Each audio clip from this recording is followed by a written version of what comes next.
So there are three technical components which we think are the essence of good imaging in OCT. And sometimes we like to call that the SPECTRALIS DNA. The first of these is Confocal Optics, followed by true track active eye tracking, and then the art of OCT, which is automatic real-time meaning or averaging of our OCT-B scans.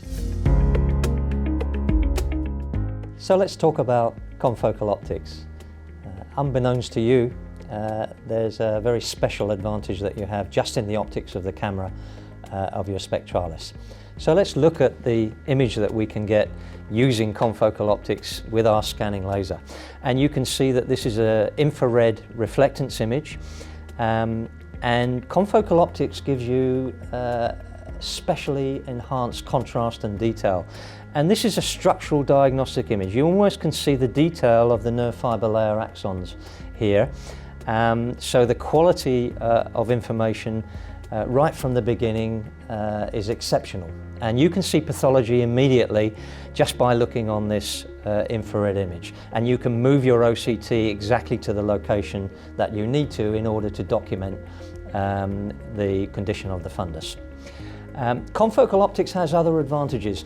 You can actually get into very small pupils, and so this is very useful for diabetic patients because diabetic patients don't dilate very well and they're hard to image. So there's an advantage just in confocal optics to examine diabetic patients.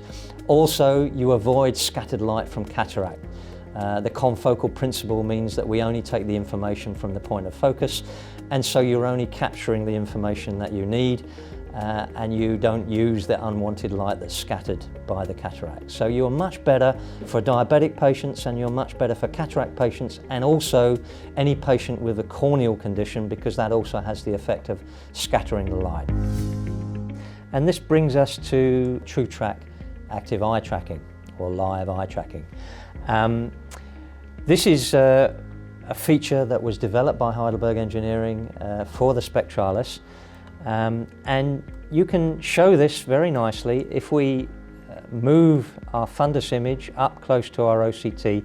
You can see how exactly the fundus image aligns. If we look at the shadows of the OCT vessels here, exactly aligns to the fundus image. So we always know the location of the OCT relative to our fundus image. And this gives us such a high reproducibility when we look on follow-up. And remember, we're tracking the eye live all the time. So all the time we know the location of the OCT relative to the fundus. And so I'm in position, I'm going to acquire, and we're done. If you want to do a super quick scan, we could select Art 1.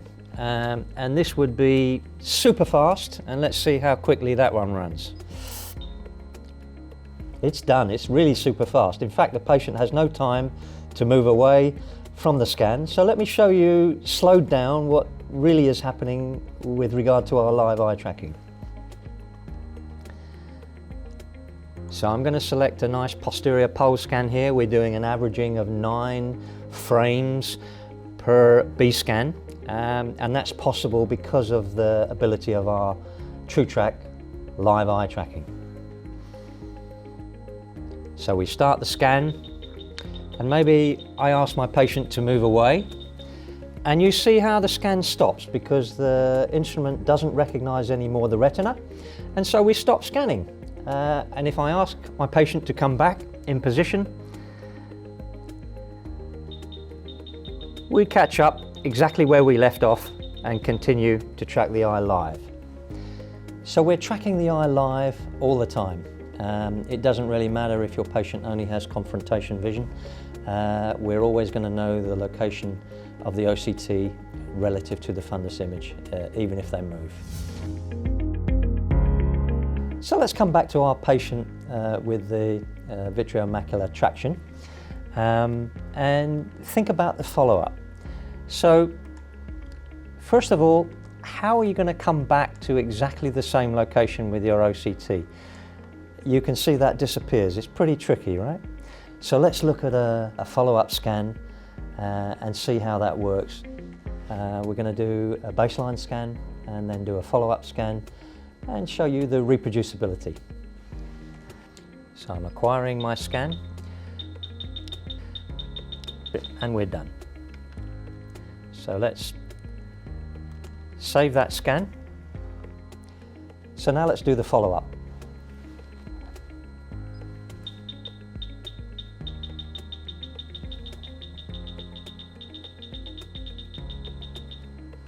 Okay, that's good.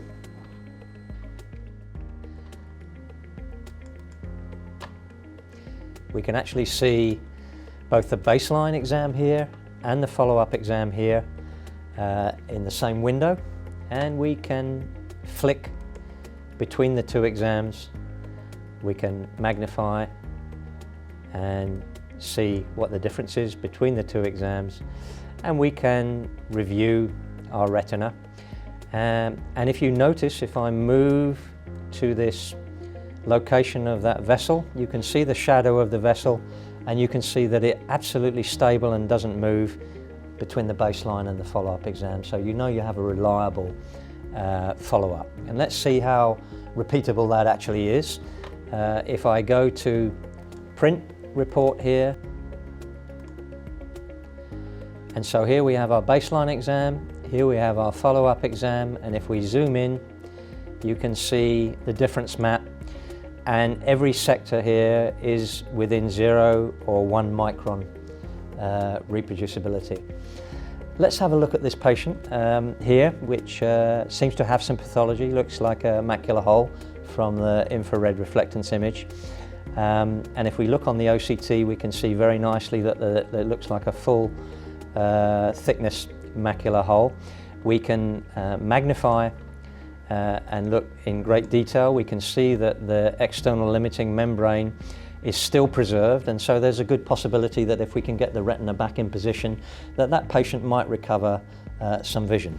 So with our eye tracking, we did a follow-up scan, and so here's the follow-up scan, and you can see that the patient actually, the retina is back in position, and the external limiting membrane is nicely in position, and we can flick between the baseline and the follow-up exam. And if you notice here, this shadow from this vessel between the baseline and the follow-up, it doesn't move, and so you can be confident that those scans are very accurate, and you can track a follow-up scan very well. Not only that, in this case you can show your patient how nicely that procedure went, and maybe the reason why their vision came back. So we have our beautiful confocal infrared reflectance image, and we can run our OCT through any position that we want depending on where we see pathology. And we obtain an equally beautiful OCT scan, and you can magnify that scan, and you can see the level of detail from this vitreous traction. You can see all the layers of the retina very clearly, right to the outer retina and on into the choroid. And we're doing here an averaging of 100 B scans within our image. So we call that ART 100.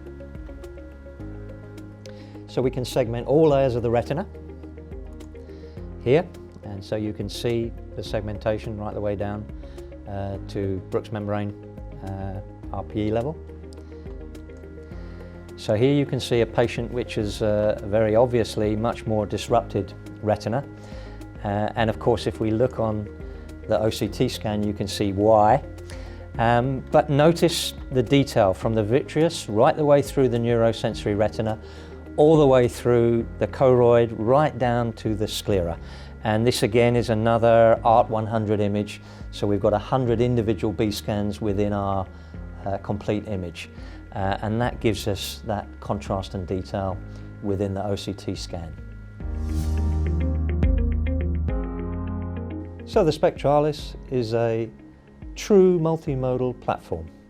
You have many imaging modes that you can compare and complement each other all in the same location, and that means that you don't have to move your patient around the clinic, so this might help with your practice efficiency or your clinic workflow.